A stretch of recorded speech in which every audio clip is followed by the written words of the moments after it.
আসসালামু আলাইকুম রহমতুল্লাহি ওয়াবারাকাতুহু। সম্মানিত দর্শক, 2024 সনের যে গণ অভ্যুত্থান বা বিপ্লব যেটাই বলি না কেন, এই বিপ্লবের যারা হর্তাকর্তা, এই বিপ্লবের যারা মাস্টার মাইন্ড, তারা প্রথম থেকেই মুক্তিযুদ্ধের ব্যাপারে বেখেয়াল। এবং যেহেতু এই মাস্টার মাইন্ডদের মধ্যে জামায়াত ইসলামের একটা গুরুত্বপূর্ণ ভূমিকা রয়েছে, কাজী জামায়াত ইসলাম তাদের যে সহজাত বক্তব্য রয়েছে, সেই সহজাত বক্তব্য দিয়ে মুক্তিযুদ্ধকে অগুরুত্বপূর্ণ করে সেখানে 24-এর গণ অভ্যুত্থান সেটিকে বিপ্লব হিসেবে প্রতিস্থাপিত করার জন্য তারা সর্বোচ্চ চেষ্টা এবং তদবির করে চলেছে।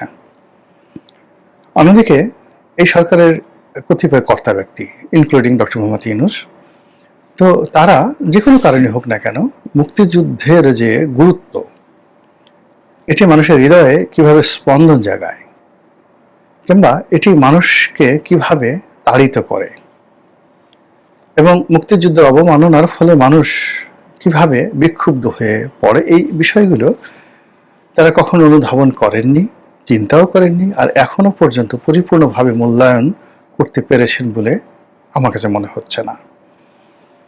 ফলে জুলাই আগস্ট বিপ্লব, জুলাই আগস্ট অভ্যুত্থান, এটাকে মুক্তিযুদ্ধের উপর প্রাধান্য দেওয়া বা সমপর্যায়ে নেওয়া বা নতুন করে রিসেট করা এবং এই বিষয়গুলো নিয়ে রাজনীতির মধ্যে সাম্প্রতিক সময়ে যে একটা মেরুকরণ শুরু হয়েছে, যেটা আগামী দিনে ভয়ঙ্কর এবং ভয়াবহ পরিণতির দিকে এগুনোর সম্ভাবনা রয়েছে।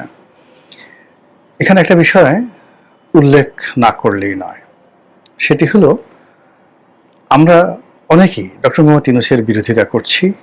এর কারণ হলো তিনি আমাদের স্বপ্ন পূরণ করতে পারেননি। আমরা অনেকেই তার সমালোচনা করেছি বা করে চলেছি। এই কারণ হলো যে তার কাছ থেকে আমরা যেভাবে আশা করেছিলাম সততা, ন্যায়পরায়ণতা, দৃঢ়তা এবং রাষ্ট্র পরিচালনায় দক্ষতা, এর একটা জায়গাতে তিনি সফলতা দেখাতে পারেননি।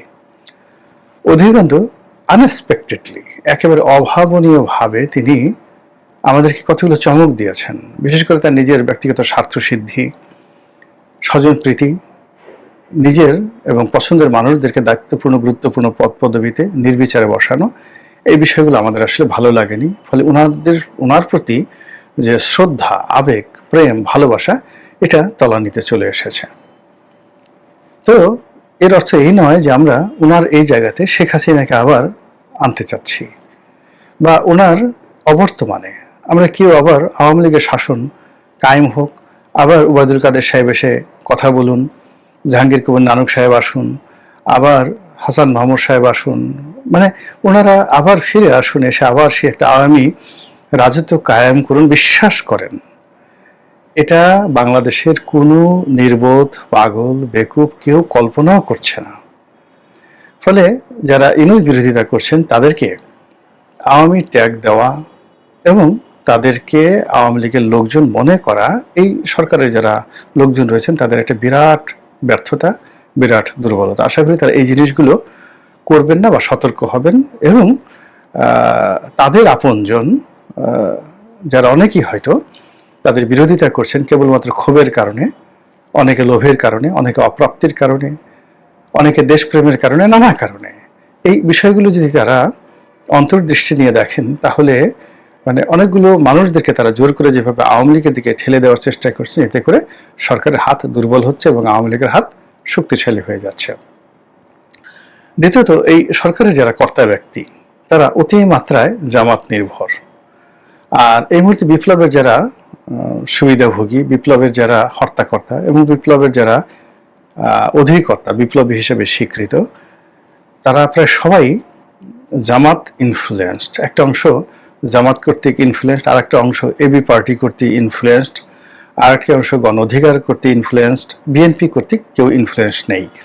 তো দেখুন এখানে মোরাললেস বড় দুটো দল, এর মধ্যে ধরুন জামাত এবং এবি পার্টি, মানে অন্যান্য ছোট দলগুলোর মধ্যে এই দুটো দল তুলনামূলকভাবে বড়।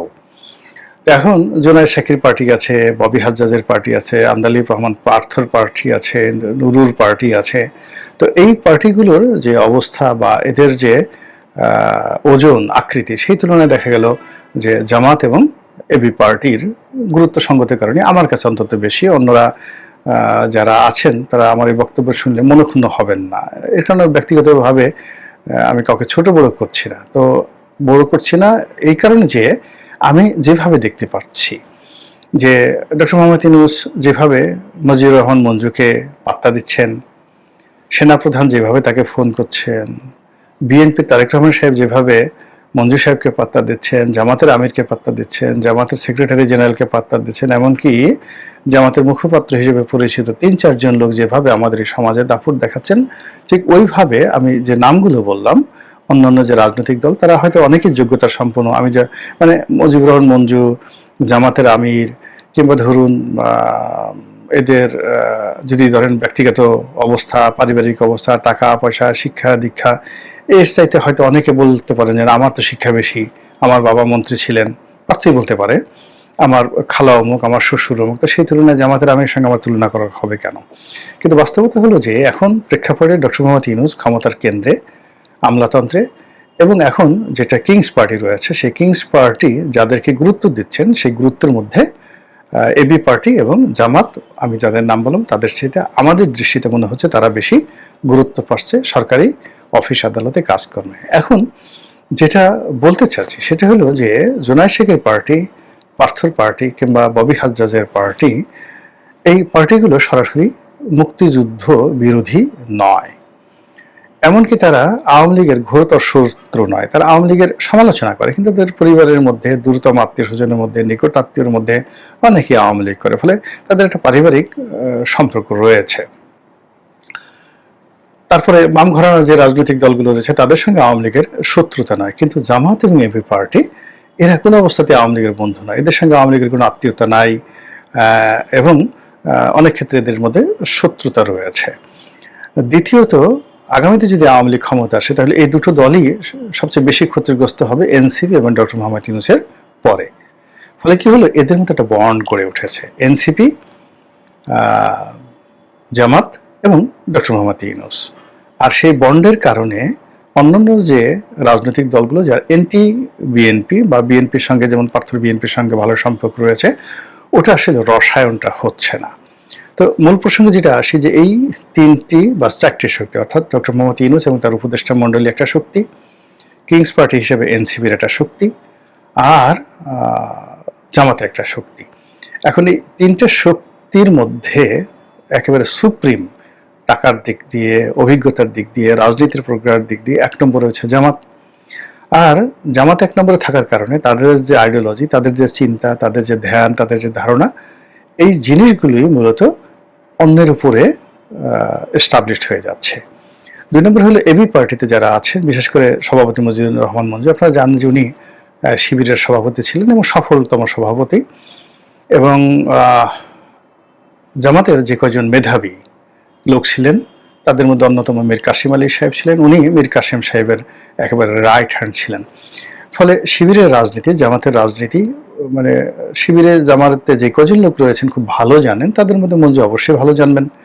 দ্বিতীয়ত, তিনি সেখান থেকে বের হয়ে এসে যখন এবি পার্টি করলেন, তো সেই এবি পার্টির মধ্যেও তিনি ইচ্ছা করলে তার যে জামাতের শিক্ষা, তারপরে জামাতের নীতি আদর্শ, জামাতের অ্যাটিটিউড, জামাতের চেহারা ছুড়ো, জামাতের দাড়ি স্টাইল, মুচকি মুচকি হাসি, কথা বলা, রাগ না হওয়া, এই জিনিসগুলো মঞ্জু সাহেবের রয়েছে। ফলে মজিবুর রহমান মঞ্জু এবং তার যে সেক্রেটারি সেই ব্যারিস্টার ফুয়াদ, এদের মধ্যে আকাশ পাতাল ডিফারেন্স। ফুয়াদ হয়তো কখনো শিবির করেনি, ফলে ফুয়াদ চোখ গোল গোল করে রাগ হয়ে হাত ঝুলিয়ে যেভাবে কথা বলেন ওভাবে কিন্তু ডাক্তার মাসুদ বলেন না, ওভাবে হামিদুর রহমান আজাদ বলেন না, সেলিম উদ্দিন বলেন না। তো যার জন্য কি হলো, কিন্তু মঞ্জু সাহেবের কথা যদি আপনি ধরেন, মঞ্জু সাহেবের কথা আর জামাতের অন্যান্য নেতাদের কথার মধ্যে 19 এবং 20 পার্থক্য। কিন্তু যেহেতু মঞ্জু সাহেব এই পার্টির প্রতিষ্ঠাতা, বাকি সময় বিভিন্ন সময়, একটা সময় উনি সেক্রেটারি ছিলেন, কাউকে সভাপতি বানিয়েছিলেন, আবার উনি সভাপতি হয়েছেন, কাউকে সেক্রেটারি বানিয়েছেন, এটা বলতে গেলে ওনারই ইচ্ছা। ফলে ওনার যে দৃষ্টিভঙ্গি, চিন্তা চেতনা, তার মধ্যে জামাতের গন্ধ, জামাতের প্রেম, ভালোবাসা, দৃষ্টিভঙ্গি থাকবে, এবং মুক্তিযুদ্ধের ব্যাপারে জামাতের যে চিন্তা, ওটার একটা মডারেট চিন্তা হয়তো তিনি করবেন। কিন্তু তা সত্ত্বেও বাম ঘরানার যারা রাজনীতি করেন তাদের সঙ্গে মুজিবুর রহমান মঞ্জুর কখনোই মিল হবে না। তো সেই দিক থেকে চিন্তা করেন যে মুক্তিযুদ্ধের ব্যাপারে এখন যে সরকারের যে পাওয়ার হাউস রয়েছে সেই পাওয়ার হাউসের যে ঐক্যতান, সেখানে যে তানপুরা মানে যেটাতে বাদ্য বাজানো হয়, আর ঐক্যতান মানে যেটা সুর লহরী স্বরলিপি, এগুলো মোরালের সমান। আর সমান হওয়ার কারণেই মুক্তিযুদ্ধ নিয়ে যে ন্যারেটিভগুলো তৈরি হচ্ছে, তারপরে পাকিস্তান নিয়ে যে ধরনের ন্যারেটিভ তৈরি হচ্ছে, ভারত নিয়ে যে ন্যারেটিভ তৈরি হচ্ছে, আওয়ামী লীগ নিয়ে যে ন্যারেটিভ তৈরি হচ্ছে, সব কিছুর মূলে যদি আপনি দেখেন ওই যে ডক্টর মোহাম্মদ ইউনূসের যে রিসেট বাটন, সেই রিসেট বাটনের মধ্যে একটা সংযোগ স্থাপন আপনি করতে পারবেন। এবং একইভাবে নতুন প্রজন্মের যারা আসছেন, এই জুলাই আগস্ট বিপ্লবের যারা নায়ক, তাদের সবার বয়সই তো 30-এর নিচে বা 35-এর নিচে সবারই বয়স হবে না।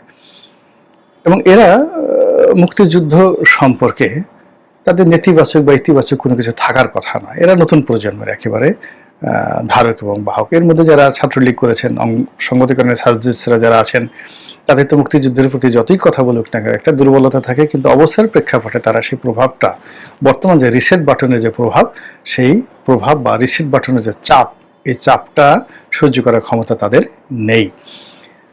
ফলে কি হলো, এই যে জামাতের যে ন্যারেটিভ, ডক্টর মোহাম্মদ ইউনূসের যে ন্যারেটিভ, এই ন্যারেটিভে মুক্তিযুদ্ধটা আসলে তুচ্ছ তাচ্ছিল্যের বিষয় হয়ে যাচ্ছে। এক। 2 নম্বর হলো, যেটা বলার চেষ্টা করা হচ্ছে যে মুক্তিযুদ্ধকে ব্যবহার করে আওয়ামী লীগ একটা ব্যবসা করার চেষ্টা করেছে। মুক্তিযুদ্ধের জায়গায় আছে, এটাকে অনেক কিছু করতে হবে। যে কথাবার্তা বলা হচ্ছে ওটা মানে এখনো যেহেতু মুক্তিযোদ্ধারা জীবিত আছে এবং মুক্তিযুদ্ধ এমন একটা বিষয়, এর সঙ্গে মাটি, আকাশ, বাতাস সব কিছুর এমন একটা সম্পর্ক।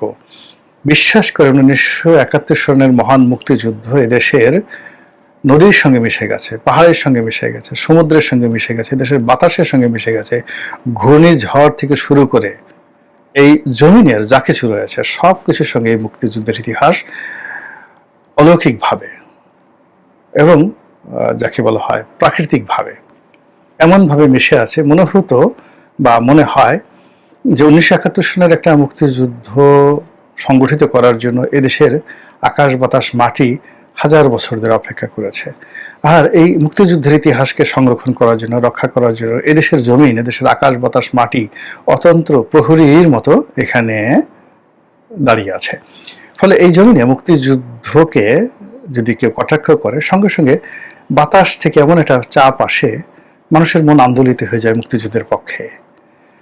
মাটি এমনভাবে এখান থেকে ওয়েভ দিতে থাকে যে মাটির উপর দাঁড়ানো প্রাণী সে মুক্তিযুদ্ধের ব্যাপারে আবেগপ্রবণ হয়ে পড়ে। ফলে এই মুক্তিযুদ্ধ নিয়ে গত 1 বছরে যা কিছু করার চেষ্টা করা হয়েছে, প্রকৃতি এখানে রিভেঞ্জ নিয়েছে, প্রকৃতি এখানে প্রতিশোধ নিয়েছে। আপনি চিন্তা করেন ঢাকা বিশ্ববিদ্যালয়, সেখানে এই যে 5 তারিখ, আগস্ট মাসের 5 তারিখে সেখানে তারা জামাতে যারা লোকজন রয়েছে একটা প্রদর্শনীর ব্যবস্থা করলো এবং যে সকল জামাত নেতা আওয়ামী জমানাতে বিচারের শিকার হয়ে ফাঁসিতে ঝুলেছেন, মৃত্যুবরণ করেছেন, জামাত যেটা বোঝানোর চেষ্টা করেছে যে এদের প্রতি অন্যায় করা হয়েছে, অবিচার করা হয়েছে, ইত্যাদি ইত্যাদি নানা কিছু।